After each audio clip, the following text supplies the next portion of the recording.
जय हिंद साथियों, स्वागत है आप सभी का आपके अपने चैनल जेडबीसी स्टडी जोन पर। दोस्तों मैं आज आप सभी लोगों के लिए यहाँ पर जो है यूपी टेट से क्वेश्चन लेकर आया हूँ, जो कि हमारा जो है सीडीपी से क्वेश्चन हमारा पूरा रहेगा, यानी कि चाइल्ड डेवलपमेंट एंड पेडागोजी से जो है पूरा क्वेश्चन रहेगा। और हम जानते हैं कि जो लेवल का जो भी इसमें पूछता है यूपी टेट में, वो हमारा जो है यानी कि जो है फैक्चुअल बेस्ड क्वेश्चन रहता है, यानी कि जो फैक्ट बेस्ड हमारे क्वेश्चन जो है रहते हैं, किसमें हमारे यूपी टेट में। अगर आता है तो ठीक है, नहीं आता है तो बिल्कुल भूल जाओ। चलिए यहाँ पर क्वेश्चन नंबर फर्स्ट देखते हैं क्या है। A relatively permanent change in behaviour potential that occur as a result of reinforcement practice. कह रहा है कि प्रबलित अभ्यास के परिणाम स्वरूप व्यवहार क्षमता में होने वाला एक अपेक्षाकृत अस्थायी परिवर्तन क्या कहलाता है, तो उसको बोलते हैं भैया लर्निंग बोलते हैं, यानी कि अधिगम। अधिगम के जरिए जो हमारे बिहेवियर में चेंज आता है उसी को बोलते हैं हम क्या, लर्निंग बोलते हैं। नेक्स्ट क्वेश्चन देखेंगे, क्वेश्चन नंबर आपके लिए यहाँ पर रहेगा question number third. What is the most important for training of right behaviour in student. इनमें से छात्रों में सही व्यवहार के प्रशिक्षण हेतु निम्नलिखित में से क्या सबसे महत्वपूर्ण है। ऑप्शन नंबर ए यहाँ पर दिया गया है प्रशंसा, option number second punishment, option number third दिया गया है रिवार्ड, और ऑप्शन नंबर फोर यहाँ पर दिया गया सही व्यवहार का प्रस्तुतिकरण। तो भैया जो है छात्रों में जो राइट ट्रेनिंग, जो राइट बिहेवियर दिखाता है वो हमारा है प्रेजेंटेशन ऑफ क्या, राइट बिहेवियर। ठीक है, ऑप्शन नंबर फोर यहाँ पर राइट आंसर हो जाएगा क्या, छात्रों में सही व्यवहार के प्रशिक्षण हेतु इनमें से जो है सबसे महत्वपूर्ण जो हमारा हो जाता है सही व्यवहार का प्रस्तुतिकरण। ऑप्शन नंबर फोर यहाँ पर राइट आंसर हमारा हो जाएगा। Next question is who name is associated with father of eugenics. मतलब जो है सुजनन शास्त्र के जो है जनक हमारे कौन हो जाते हैं। तो जो सुजनन शास्त्र के हमारे जो जनक हैं वो हमारे कौन हैं, हमारे गाल्टन भाई साहब हैं। ऑप्शन नंबर यहाँ पर सेकंड राइट आंसर हो जाता है। चलिए नेक्स्ट क्वेश्चन की तरफ बढ़ेंगे। क्वेश्चन नंबर क्या रहेगा हमारे पास, यहाँ बिल्कुल ध्यान से देखिएगा। Which of the following is not correct. इनमें से जो है कौन हमारा सही नहीं है। तो इनमें से जो हमारा सही नहीं है उसको जो है आपको चुनना है। तो डेवलपमेंट इज क्वांटिटेटिव, बिल्कुल गलत बात हो गया, क्योंकि भैया डेवलपमेंट जो हमारा होता है ये क्वांटिटेटिव और प्लस क्वालिटेटिव होता है। तो ऑप्शन नंबर फर्स्ट ही हमारा जो है यहाँ पर जो है राइट आंसर हो जाएगा। ठीक है, डेवलपमेंट हमारा क्या होता है, क्वालिटेटिव प्लस क्वांटिटेटिव दोनों हमारा होता है। ऑप्शन नंबर फर्स्ट यहाँ पर राइट आंसर हो जाएगा।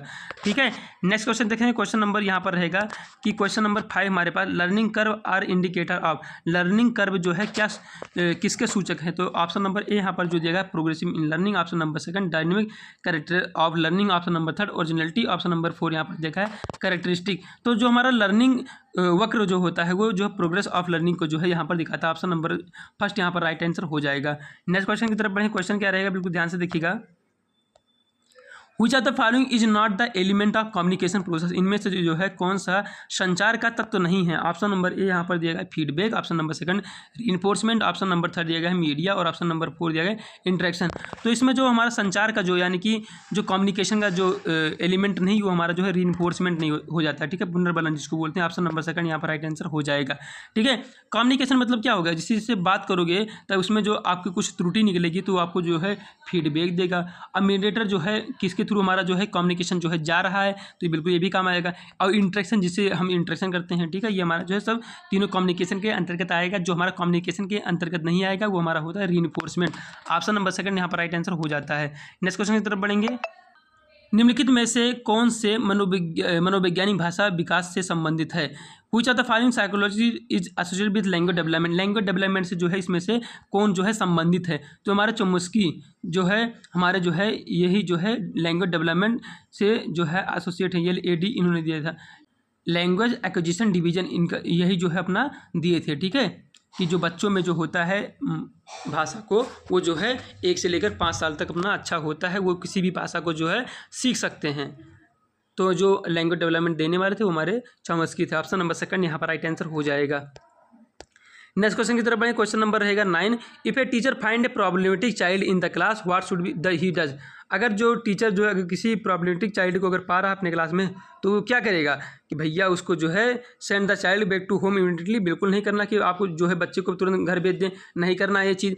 इग्नोर द चाइल्ड, इग्नोर तो बिल्कुल नहीं करना है। यहाँ पर provide counselling to the child यही करना है। ठीक है, उसको जो है प्रकार से बच्चों को परामर्श प्रदान करना चाहिए अगर वो किसी समस्या में है तो। और पनिश द चाइल्ड जो बिल्कुल नहीं करना कि हम उठाकर उसको पनिश कर दिए। ठीक है, तो ऑप्शन नंबर यहाँ पर 4 राइट आंसर हो जाएगा, provide counselling to the child. Option number 4 यहाँ पर राइट आंसर हो जाएगा।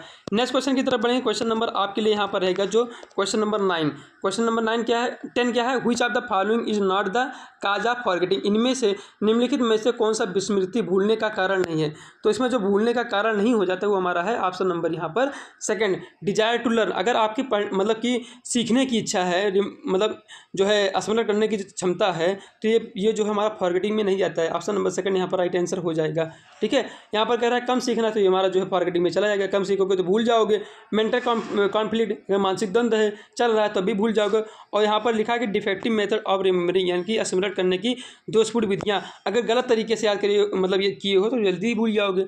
डिजायर टू लर्न, अगर जो है स्मरण करने की इच्छा है, तो ये जो है फॉरगेटिंग में हमारा नहीं जाता है।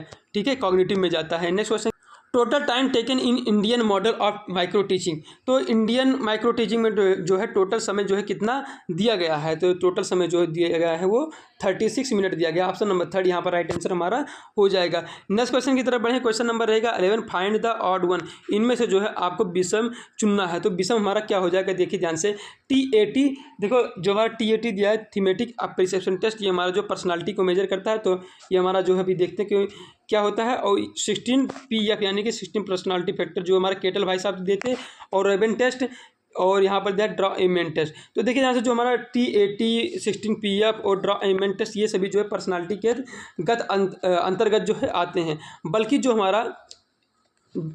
हमारा जो ये होता है रेबन टेस्ट, ये हमारा जो है इंटेलिजेंस के अंतर्गत आता है। तो यही हमारा जो है भिन्न हो जाएगा इन सब में से, विषम हो जाएगा इन सब में से। नेक्स्ट क्वेश्चन की तरफ बढ़ेंगे। क्वेश्चन नंबर रहेगा आपके लिए यहाँ पर 13, motive are classified as. Motive को जो है किस प्रकार क्लासीफाई करेंगे। ऑप्शन नंबर फर्स्ट यहाँ पर जो दिया गया है natural and artificial. Option number second less important and more important. Option number third दिया गया है inborn and acquired. Option number 4 motive and incentive. जो हमारा मोटिव आर क्लासिफाइड, मोटिव जो है क्लासीफाई किया गया, यानी कि अभिप्रेरकों का वर्गीकरण किस प्रकार किया गया है, तो जन्मजात और किसे अर्जित से जो है एक्वायर्ड से जो है यहाँ पर जो है वर्गीकृत क्लासीफाई जो है किया गया है। नेक्स्ट क्वेश्चन की तरफ बढ़े। क्वेश्चन नंबर 8, क्वेश्चन हमारे पास क्या है, Kohlberg theory of development is concern with. Kohlberg का विकास का सिद्धांत किससे संबंधित है। तो कोहलबर्ग का जो विकास का सिद्धांत है वो हमारा जो है मोरल डेवलपमेंट से जो है संबंधित है। इन्होंने जो है क्या 3 लेवल दिए थे, उसमें जो है 6 स्टेज दिए थे। ठीक है, उसमें जो है 6 स्टेज दिए थे, और यहाँ पर लेवल जो बात किए थे उन्होंने 3 लेवल का बात किया था। कौन कौन सा हमारा, ये आप जो है कमेंट में बताइएगा। नेक्स्ट क्वेश्चन की तरफ बढ़े। क्वेश्चन नंबर यहाँ पर रहेगा 15, the component of language reforming to rule governing the structure and consequences of speed of the sound. ध्वनि की गति की संरचना और अनुक्रम को नियंत्रित करने वाले नियमों को संदर्भित करने वाला भाषा का घटक कहलाता है। तो उसको बोलते हैं फोनोलॉजी बोलते हैं, यानी कि ध्वनि विज्ञान बोलते हैं। ऑप्शन नंबर थर्ड यहाँ पर राइट आंसर हमारा हो जाएगा। नेक्स्ट क्वेश्चन की तरफ बढ़े। क्वेश्चन नंबर रहेगा यहाँ पर 16, the stage of creative problem solving in which an individual do not give attention in to irrelevant information is known as. कह रहा है कि सृजनात्मकता समस्या समाधान का वह चरण है जिसमें व्यक्ति अप्रासंगिक जानकारी पर ध्यान नहीं देता है। तो उसको बोलते हैं क्या भैया, इंक्यूबेशन बोलते हैं, यानी कि उद्भवन बोलते हैं। ऑप्शन नंबर यहाँ पर जो है सेकंड राइट आंसर हो जाएगा। ठीक है, कि वो जो है इररिलेवेंट चीज़ों पर जो है ध्यान नहीं देता, उसको जो करना रहता है उसी पर जो ध्यान देगा उसको बोलेंगे इंक्यूबेशन, यानी कि बिल्कुल तत्पर है अपने काम में। क्वेश्चन नंबर यहाँ पर 17 दिया गया है, giving the meaning to sensation on the basis of past experience, इसी को बोलते हैं या प्रत्यक्षीकरण बोलते हैं। ऑप्शन नंबर यहाँ पर first right answer, second right answer हो जाएगा परसेप्शन, कि पूर्व अनुभव के आधार पर संवेदना को अर्थ प्रदान जो करता है उसको बोलते हैं प्रत्यक्षीकरण। Option number second right answer हमारा हो जाएगा। नेक्स्ट क्वेश्चन रहेगा 18, which is not the maxim of teaching from the following. इनमें से निम्नलिखित में से कौन सा शिक्षण का सूत्र यानी कि मैक्सिमम ऑफ टीचिंग नहीं है। तो फ्रॉम इंडेफिनिट टू डेफिनिट ये हमारा हो जाता है। फ्रॉम अनसीन टू सीन ये हमारा जो है ये भी हो जाता है। Option number third from simple to complex ये भी होता है। फ्रॉम डिडक्शन टू इंडक्शन ये हमारा जो है मैक्सिमम ऑफ टीचिंग में जो है नहीं आता। ऑप्शन नंबर 4 यहाँ पर राइट आंसर हमारा हो जाएगा। नेक्स्ट क्वेश्चन की तरफ बढ़े। क्वेश्चन नंबर आपके लिए रहेगा यहाँ पर 19, which test is provided by doctor S Jalota in Hindi to for children to कितना 12 से 16 साल। डॉक्टर एस जलोटा द्वारा 12 से 16 वर्ष के बच्चों के लिए हिंदी में किस परीक्षण का प्रतिपादन किया गया था। तो हमारा कौन सा वो था हमारा जनरल मेंटल एबिलिटी, यानी कि साधारण मानसिक योग्यता परीक्षण जो है डॉक्टर एस जलोटा ने जो है दिया था 12 से 16 वर्ष के जो बच्चे थे। ऑप्शन नंबर सेकंड यहाँ पर राइट आंसर हो जाएगा। नेक्स्ट क्वेश्चन नंबर 20 हमारे पास है, choler is associated with which of the following. Choler जो है निम्नलिखित में से किससे संबंधित है। तो कोलर भाई साहब जो हमारे इनमें से रिलेटेड है वो हमारे थ्योरी ऑफ लर्निंग से जो है, यानी कि आदिगम सीखने के सिद्धांत से रिलेटेड। ऑप्शन नंबर 4 यहाँ पर राइट आंसर हमारा हो जाएगा। ठीक है, तो टोटल जो हमारे पास यहाँ पर 20 क्वेश्चन थे। इन क्वेश्चन को जो है बिल्कुल आप ध्यानपूर्वक अच्छे से करिए, और क्वेश्चन जो भी फंसेगा तो इन्हीं में से फंसने वाला है। ठीक है, मिलते हैं नेक्स्ट वीडियो में। That's all.